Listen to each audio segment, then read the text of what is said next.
एक बार की बात है। एक गांव में एक साधु रहा करता था। सारा दिन राम राम जपता रहता और ढोलक बजाकर कीर्तन करता रहता। उसकी कुटिया के पास जिस व्यक्ति का घर था वह उससे बहुत परेशान था। एक दिन वह व्यक्ति गुस्से में उस साधु की कुटिया में चला गया और कहने लगा कि तुम क्या दिन रात राम राम रटते रहते हो। तुम्हें तो कोई काम धंधा नहीं है। हमें तो कमाने जाना पड़ता है।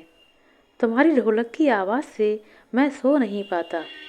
साधु कहने लगा, तुम भी मेरे साथ राम राम जप कर देखो, तब तुम्हें पता चलेगा कि इस नाम में कितना आनंद आता है। वह व्यक्ति थोड़ा गुस्से में आकर बोला, अगर मैं तुम्हारे साथ राम राम जपता रहूँगा तो क्या तुम्हारा राम मुझे खाने के लिए खाना देगा। साधु कहने लगा कि मुझे तो राम नाम की लगन लगी है। मुझे तो राम जी की कृपा से हर रोज भोजन मिल ही जाता है। तुम भी राम राम जप के देखो। मुझे भरोसा है कि भगवान तुम्हें खाने को भोजन अवश्य देंगे।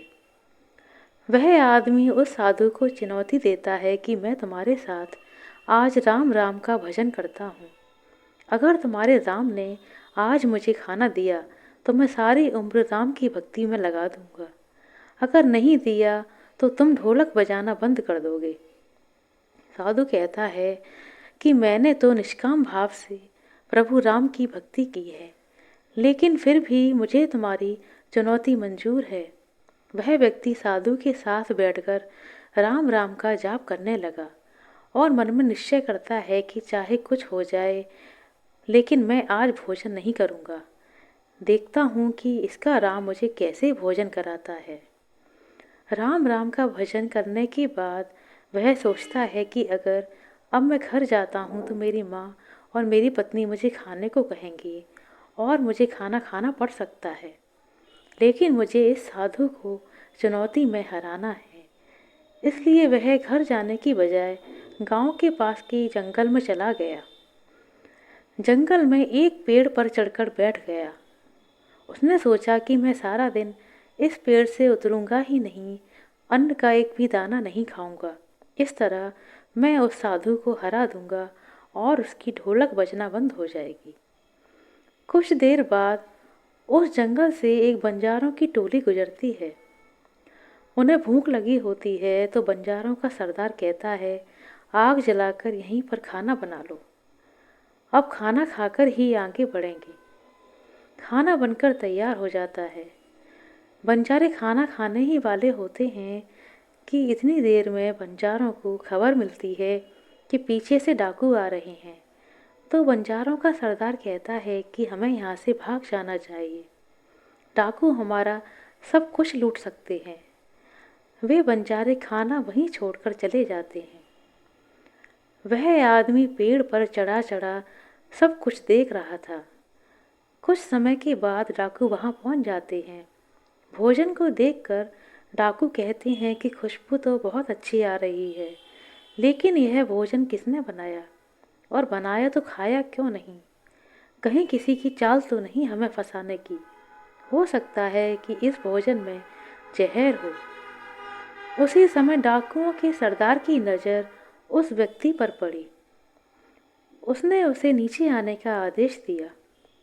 डाकू उस व्यक्ति से पूछने लगे, हमें मारने के लिए क्या भोजन तुमने बनाया है। वह बेचारा मिन्नतें करता रहा कि मैंने भोजन नहीं बनाया और इसमें जहर भी नहीं है।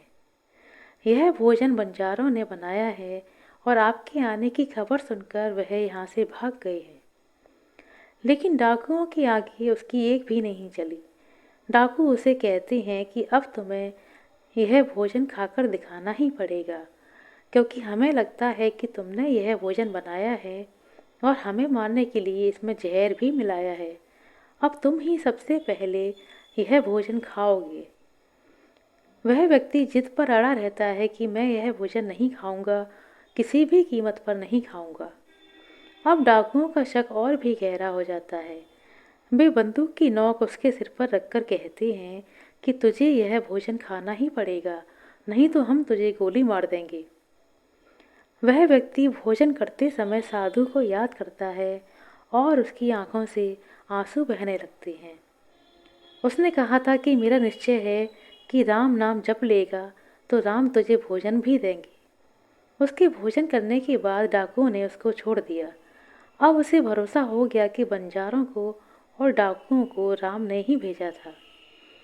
वह सीधा साधु की कुटिया में चला गया और जाकर उनके चरणों को प्रणाम किया और पूरी घटना भी बताई।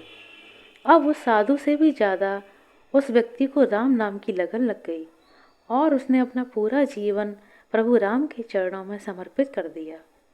बोलो जय श्री राम। आशा करते हैं दोस्तों आपको हमारे द्वारा सुनाई गई यह छोटी सी कहानी अच्छी लगी होगी। यदि कहानी पसंद आई है तो कृपया लाइक करें, शेयर करें और हमारे चैनल पर नए हैं तो सब्सक्राइब कर लें। अपना कीमती समय देने के लिए बहुत बहुत धन्यवाद। मिलते हैं अगले वीडियो में, तब तक के लिए नमस्कार।